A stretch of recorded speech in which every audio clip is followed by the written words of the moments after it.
Phoebe's a lot of fun. She's, in this movie we've got Phoebe Fox and also Helen McCrory, and these two very, very strong-willed actresses, and they get to play these very strong-willed characters. And it's great to see a movie which is, completely driven by these very strong, female parts, and it's, to work with someone who has that huge emotional resource that Phoebe has. I watched her when we were doing one of the more emotional scenes together, take after take after take, do this incredible breakdown as if it was the first time she was doing it. And I don't know where she keeps all those tears, but they just kept coming. And it was, that's the sign of a really truly great actress who, even when the camera wasn't on her, she was still doing it to give me, some of that, and that's incredibly generous, because she didn't have to do that, of course. Yeah. We shot in some very, emotive locations and places which really kind of have that atmosphere that makes the movie as I guess as scary as it is. We found a lot of these houses that were these ancient houses that had been abandoned and derelict for years. We shot in London. We shot a lot of the basement scenes. We shot in this old women's prison.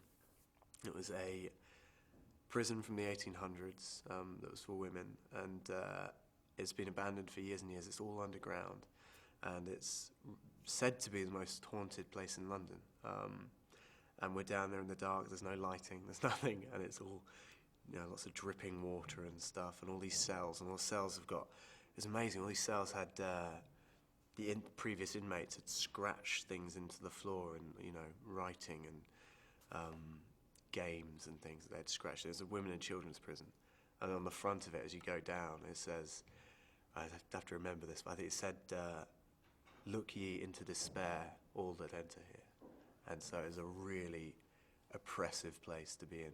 And, we filmed a lot of long nights down there. And, you kind of couldn't wait to get out, actually, at the end of it. Tom is a little kid who I think suddenly got lucky and started directing films. It's like working with an 8-year-old boy who just wants to play, which is wonderful, because at the end of the day, all we're doing is really playing make-believe for a living. So when you've got a director who wants to play like that and has that fun atmosphere on set, and when it is 4 a.m. and it's freezing cold and you've got to go under a rain machine and be soaking wet, when you've got someone like Tom who's still cracking jokes and stuff, and that's it just makes it so much easier. And also, he's a talented little thing as well. Yeah, he's wonderful. And I was a big fan of his work beforehand, and obviously it was a big part of me choosing the movie, was wanting to work with Tom. And I felt very honoured that he chose to have me in his movie.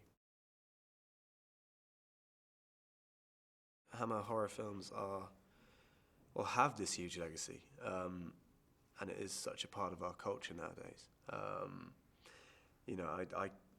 I knew bits, but I didn't know all of it, and I didn't realise just how many influential movies they're responsible for. And to kind of get to be kind of a Hammer hero in a Hammer horror movie is something that I think, kind of a lot of kids kind of grow up dreaming of doing. So, it was a lot of fun. What I loved about the first movie was that it stayed with me for a long time afterwards, and that it was something that I'd always think back on. And, it's still, it's kind of having Woman in Black nightmares while we're filming it and things like that. And, I think that's wonderful. When a story, it's so difficult to put your finger on what it is in a story that makes you feel that way. But, whatever it is, I think this has it.